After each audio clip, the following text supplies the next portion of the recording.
In this video, we're helping you complete the Aleks topic called Solving a 2x2 System of Linear Equations that is Inconsistent or Consistent Dependent. So just to talk about those two terms, the first one, inconsistent, means that the two lines are parallel to each other. So since they're parallel to each other, they're not going to cross. There is no solution. There's no overlap. So they are inconsistent. The second term, consistent dependent, means that the two lines are actually directly on top of each other. So they have infinitely many solutions because every point is on both lines. Now, looking at these two examples that we have here are two questions. For each one, we're going to start to solve the equation and just see what happens. If we get a solution, then there's a place for us to put that in. If they are on top of each other, so consistent, dependent, they're basically the same line, there's a place for us to put the equation of that line. And then if they are parallel to each other, if there's no solution and we get something that doesn't make sense, like 4 equals 5, then there is no solution.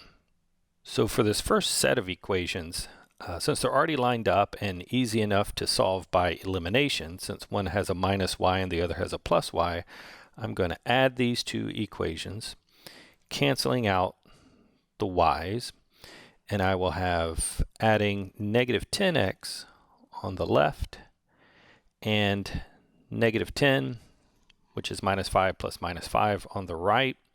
So negative 10x equals negative 10.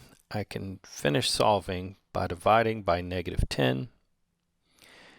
And when I do that, the 10's cancel, leaving me with x equals negative 10 divided by negative 10, 1. So it looks like we're actually going to have a solution for this because we just found x equals 1. We just need to find the y value in order to complete that option. So I'm going to take that x value of 1 and plug it back into either one of those two equations. I'll use the one on the top.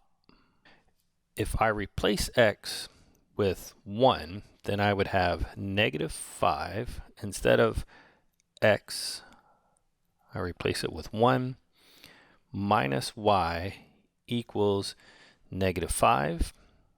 And simplifying that, negative 5 times 1 is negative 5 minus y equals minus 5.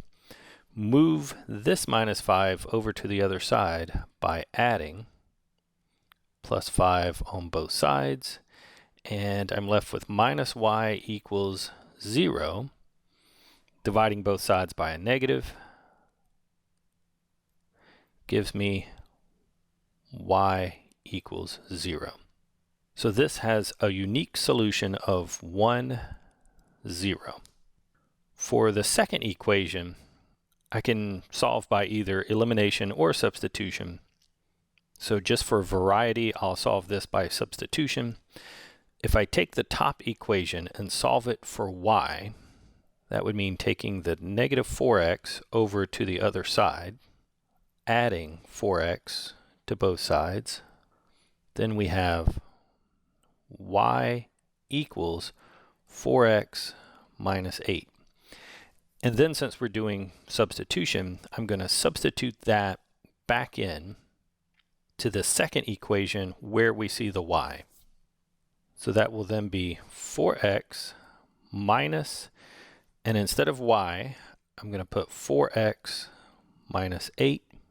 Remember, this is the y, so we now have the minus 8 that was already out there equals 0. And we can simplify by distributing that negative.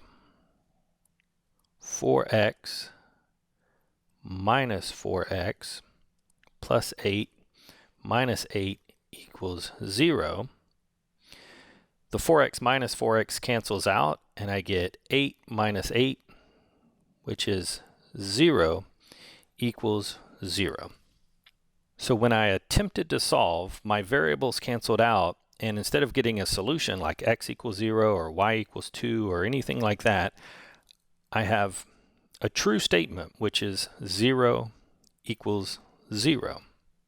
So that means that these are the same line. There is no distinct point where they are equal to each other. These are consistent and dependent.